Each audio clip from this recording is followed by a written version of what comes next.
তো কি অবস্থা সবার? আশা করি সবাই আপনারা ভালো আছেন। আমিও আলহামদুলিল্লাহ ভালো আছি। তো সামনে যেহেতু ঈদ আসতেছে, ঈদে বাংলাদেশে ভালো, ভালো সিনেমা মুক্তি পায়। স্পেশালি লাস্ট কয়েক ঈদ ধরে খুবই ভালো, ভালো সিনেমা মুক্তি পাইছে। তো আমি চিন্তা করলাম যে ২০২৫ এর ২ ঈদ মিলে যতগুলো বাংলা মুভি বাইর হইছে, আমি যে কয়টা বাংলা মুভি দেখছি ওই ফিল্মগুলার আমি একটা রিভিউ দিব। আমি সবগুলা দেখি নাই, ৪ টার মতো বাংলা মুভি আমি দেখছি। ওই ৪টা ফিল্মে আপনাদেরকে রিভিউ দিব। ভালো দিক, খারাপ দিক ২ টা নিয়ে আমি কথা বলব। সো আমার নাম সামি, আমি মুভিজ অ্যান্ড সিরিজ নিয়ে হাবিজাবি কথা বলি। So let's get the video started. By the way, এই ভিডিওতে আমি যেই মুভিগুলো বলবো, এই মুভিগুলো কিন্তু কোনো র্যাঙ্কিং আমি সাজাইনি, এটা জাস্ট একটা র্যান্ডম সিকোয়েন্সে আমি আপনাদেরকে বলতেছি। তো প্রথমে যে মুভিটা নিয়ে কথা বলবো সেটা হলো বরবাদ। এটা ২০২৫ ঈদ উল ফিতরে রিলিজ পাইছে। মুভির লিড চরিত্রে অ্যাক্টিং করছে হলো কি নন আদার দেন আমাদের বাংলাদেশের সুপারস্টার সাকিব খান, এবং এই ফিল্মের ডিরেক্টর ছিল মেহেদী হাসান হৃদয়। তার ডেবু করছে ডিরেক্টিংয়ে এই ফিল্মের মাধ্যমে। ফিল্মটা আমি এক কথা যদি বলি, সাকিব খানের অ্যাক্টিং অসাধারণ লাগছে, মুভির যে ভিজুয়ালস অসাধারণ লাগছে, এখন একটা লার্জার দেন লার্জ স্কেলের মুভি যে বানাইতে পারছে মেহেদী হাসান হৃদয়, আমি তাকে মানে অ্যাপ্রিসিয়েট করবো, মানে হাইলি অ্যাপ্রিসিয়েট করবো। এই প্রথম একটা ফিল্ম দেখে, বাংলা ফিল্ম দেখে আমার মনে হয়েছে যে না, ফিল্মে ভাই টাকা খরচ করছে, পয়সা খরচ করছে তারা। আগে কি হইতো যে ধরেন বাংলা ফিল্মে কোনো ডিরেক্টর কিংবা প্রডিউসার আসে মিডিয়ার সামনে ফাও ফাও করে বেড়াইতো যে আরে ভাই অনেক টাকা খরচ হয়েছে, এত পরিমাণ টাকা খরচ হয়েছে।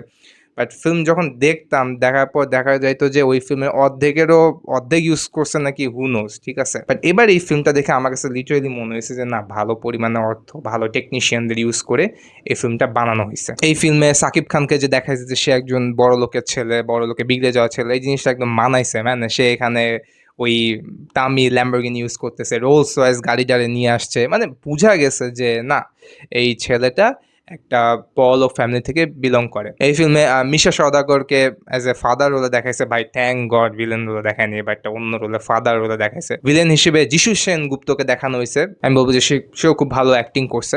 এই মুভির গানগুলো, লাস্টে যে গানটা বাজে অ্যাকশন সিনে, আমার কাছে ওই গানটা খুবই ভালো লাগছে, ওয়ার্থ ইট লাগছে। তাছাড়া এই ফিল্মে প্রীতম হাসানের একটা গান আছে, ওই গানটাও আমার কাছে খুব ভালো লাগছে। ফিল্মের দুর্বল দিক বলতে গেলে একটু স্টোরিটা একটু আমার কাছে দুর্বল লাগছে। স্টোরিটা আমার কাছে খুব বেশি জমছে আমি বলবো না। ফিল্মের ডায়ালগ অনেক জায়গায় আমার কাছে, এটা বাংলা অনেক মুভির একটা প্রবলেম যে ঠিক মতো ডায়ালগ লিখতে পারে না। এই ফিল্মে ওরকম খুব স্ট্রং মানে ডায়ালগ ছিল না আমি বলবো। এখন অনেকে এসে বলবে যে ভাই এই ফিল্মে অনেক সিন তো অ্যানিমেল থেকে কপি করা হয়েছে। ওয়েল, ইটস ট্রু, কপি করা হয়েছে, বাট ওইটা নিয়ে খুব বেশি মানুষের কমপ্লেন নাই। এটাই কারণ যে দেখেন এই ফিল্মের অ্যাক্টর ছিল সাকিব খান, তো ওই জিনিসটা তেমন একটা আসবে না। হ্যাঁ, তাছাড়া ফিল্মটা খুব ভালোভাবে ডিরেক্ট করা হয়েছে, ঠিক আছে, খুব ভালো ভিজুয়ালস দিয়ে খুব লার্জার দ্যান লাইফ টাইপ ওয়েতে দেখানো হয়েছে, যে কারণে খুব একটা আলোচনা আসে নাই ফিল্মে যে অ্যানিমেল থেকে অনেক সিন একদম হুবহু কপি করে উঠাই দিছে।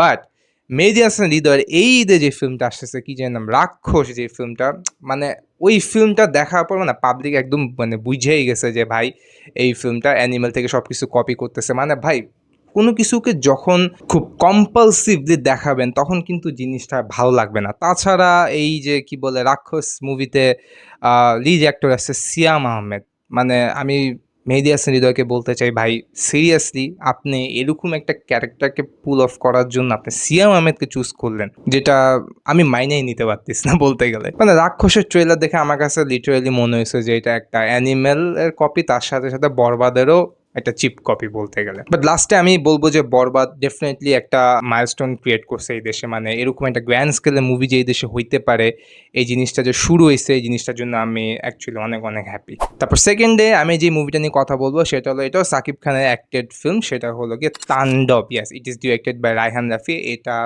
এর আগের বছর ঈদুল আজহাতে রিলিজ হয়েছিল। আমি বলবো তাণ্ডব ভাই সাকিব খানের এই লাস্ট যে যতগুলো ফিল্ম বেরিয়েছে সবগুলো ফিল্ম থেকে সব থেকে বেস্ট আমার কাছে লাগছে তাণ্ডব। অ্যাক্টিং অনেক জোশ ছিল, অ্যাকশন অনেক জোশ ছিল, ফিল্মের ক্যামিও অনেক জোশ ছিল, ডিরেকশনও অনেক জোশ ছিল, স্টোরিও অনেক অনেক জোশ ছিল। সো আমি বলবো যে সাকিব খান ভাইকে ভাই এই ধরনের ফিল্ম আরও বানান। হ্যাঁ, এরকম ভালো ভালো রায়হান রাফির মতো শক্ত ডিরেক্টরদেরকে নিয়ে কাজ করেন সামনে। রায়হান রাফিও যে এই জিনিসটা শুরু করছে, যে একটা ইউনিভার্স তৈরি করা ট্রাই করছে, একটা চোরদের ইউনিভার্স, এই জিনিসটাও আমার কাছে মনে হচ্ছে একটা ভালো মাইলস্টোন বাংলা মুভির জন্য। সাবিলা নূর খুব ভালো অ্যাক্টিং করছে এই ফিল্মে। অ্যাট লাস্ট ভাই মানে তার যে একটা পটেনশিয়াল আছে, সাবিলা নূরে ভালো অ্যাক্টিং করে, এটা ফ্লোরিশ হয়েছে এই ফিল্ম দ্বারা। ওভারঅল আমি বলবো it's a really really great film. আপনার সবাই ফিল্মটা দেখেন, বাট স্যাডলি ফিল্মটা তেমন একটা হাইপ হয়নি যতটা হাইপ বরবাদ হয়েছিল কিংবা অন্যান্য ফিল্মগুলো হয়েছিল। এই ফিল্মটা ওরকম হাইপ ডিজার্ভ করে, বাট এই ফিল্মের একটা কন্ট্রোভার্সি হয়েছিল। এই ফিল্মটা নাকি লিক হয়ে গেছিল, একদম এইচডি প্রিন্ট ইউটিউবে লিক হয়ে গেছিল। আমিও দেখছিলাম লিকটা যে বের হয়েছে ওটা আমার সামনেও আসছিল। এগুলো স্যাড, এই যে পাইরেসি হচ্ছে যে, হ্যাঁ, এই জিনিসগুলো না থামাইতে পারলে কিন্তু এমনিতেই আমাদের দেশে ইন্ডাস্ট্রি এত ছোট একটা ইন্ডাস্ট্রি, হ্যাঁ, তার মধ্যে জাস্ট ২ ঈদের ফিল্ম রিলিজ হয়। তার মধ্যে এই ধরনের জিনিসগুলো যদি হয় এটা আসলেই খুবই খারাপ। আমি সবসময় চাই আমাদের দেশে ইন্ডাস্ট্রি আগায় যাক। বাট এই ধরনের জিনিসগুলো কখনো অ্যাকসেপ্টেবল না। আমি মনে করি যে যারাই থাকে ফিল্মের কর্তৃপক্ষ, সরকার যারাই আছে এটা নিয়ে একটা হিউজ স্টেপ নিবেন যাতে ফিল্মে পাইরেসি না হয় নেক্সট টাইম। নাও নাম্বার ৩ এ আমি যে ফিল্মটা নিয়ে কথা বলবো সেইটা হলো গিয়ে 'দাগি'। ইয়েস, 'দাগি' ফিল্মটা অ্যাক্টিং করছে আফরান নিশো ভাই। আমি বলবো Afran Nisho right now one of the best actor in Bangladesh, এবং এই ফিল্মের ডিরেক্টর হিসেবে ছিল হলো গিয়ে শিহাব শাহীন। শিহাব শাহীনেরও কাজ আমি আগে দেখছি, যেমন হলো গিয়ে 'অ্যালেন স্বপন', 'কাছের মানুষ দূরে থুয়ে'। এই ফিল্মটা আমার কাছে খুব ভালো লাগছে। সো এই ধরনের কাজ সে করছে, ভালো ভালো কাজ। এখন সে আরও শক্তিশালী একজন অ্যাক্টর। আফরান নিশোর মতো অ্যাক্টরকে নিয়ে সে এই ফিল্মটা বানাইছে। এই ফিল্মের দুর্দান্ত জিনিস আমার কাছে লাগছে হলো গিয়ে স্টোরিটা। এই ফিল্মের স্টোরিটা মানে একটা এরকম একটা thought provoking redemption type story যে দেখাইছে, এই জিনিসটা আমি জানি না আগে আমি কোনো বাংলা ফিল্মে দেখছি নাকি, বাট আমার কাছে খুব ভালো লাগছে এই জিনিসটা। আরেকটা জিনিস এই ফিল্মটা খুবই ভালো লাগছে, সেটা হলো এই ফিল্মের গানগুলো খুবই সুদিং ছিল, খুব রোম্যান্টিক সং ছিল। জেফারের গানটা আমার সবচেয়ে বেটার লাগছে, আর তাহসানের গানটাও খুবই ভালো ছিল। এই ফিল্মের অ্যাক্টিং আফরান নিশো ফাটাই দিছে, সুড়ঙ্গের মতো এটা তো ফাটাই দিছে। এই ফিল্মের লাস্টে তো মানে সে মাফ চাচ্ছিল এরকম একটা সিন ছিল, খুবই ভাল লাগছে, মানে গায়ের লোম দাঁড়া করে দেওয়ার মতো অ্যাক্টিং করছে। তমা মির্জা এখানে সুড়ঙ্গর থেকেও বেটার অ্যাক্টিং করছে আমি বলবো। আরেকজন অ্যাক্ট্রেস আছে সুনহেরা বিনতে কামাল, সেও খুবই ভালো অ্যাক্টিং করছে। ছোট রোল ছিল তার, ছোট রোল থাকলেও সে কথা বলতে পারে না এরকম একটা ক্যারেক্টার প্লে করছে। ওই কথা বলতে না পেরেও যে এত ভালো অ্যাক্টিং করে দেখাইছে সে, মানে বলার অপেক্ষা থাকে না যে সে আসলে একটা কত ভালো একজন অ্যাক্ট্রেস। এই ফিল্মের যে কালার টোনটা দেখানো হয়েছে ওটা আমার কাছে খুব ভালো লাগছে, প্লাস এই ফিল্মের সিনেমাটোগ্রাফি ওয়াজ অ্যাবসলিউটলি রিয়েলি গুড। এখন এই ফিল্মের যে জিনিসটা আমার একটু খারাপ লাগছে সেটা হচ্ছে ফিল্মে কিছু অ্যাকশন পার্ট আছে, অ্যাকশন পার্টগুলো দেখে মনে হচ্ছে যে মাসি ফিল্মের যে মাস হিরো যে অ্যাকশনগুলো দেখায় ওভার দ্য টপ, উড়ে উড়ে আসে অ্যাকশন করতেছে, এরকম টাইপ কিছু অ্যাকশন আছে। ওটা ভালো লাগেনি আমার কাছে। বাট আমি এটা বলবো না, কারণ এটা খুব ছোট পোর্শনে ছিল বলতে গেলে। সো এতগুলো ভালো দিকের মধ্যে ২-১টা খারাপ দিক আমি ধরতে চাই না। So yes, this was one of the best Bangla film of 2025।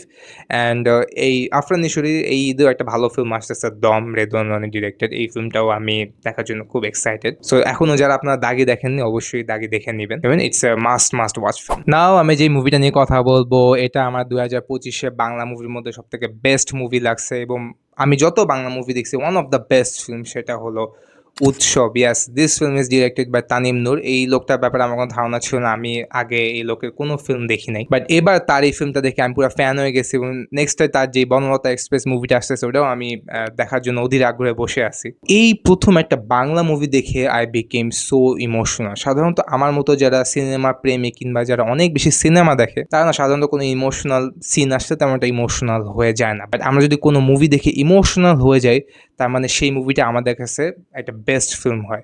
So yes, উৎসব দেখেও আমি ইমোশনাল হয়ে গেছি। সো এটা বলা বাহুল্য যে ভাই এই মুভিটা আমার কাছে অসাধারণ লাগছে। ফিল্মের স্টোরি খুবই ইমোশনাল, খুবই লাইফ লেসন নেওয়ার মতো একটা স্টোরি।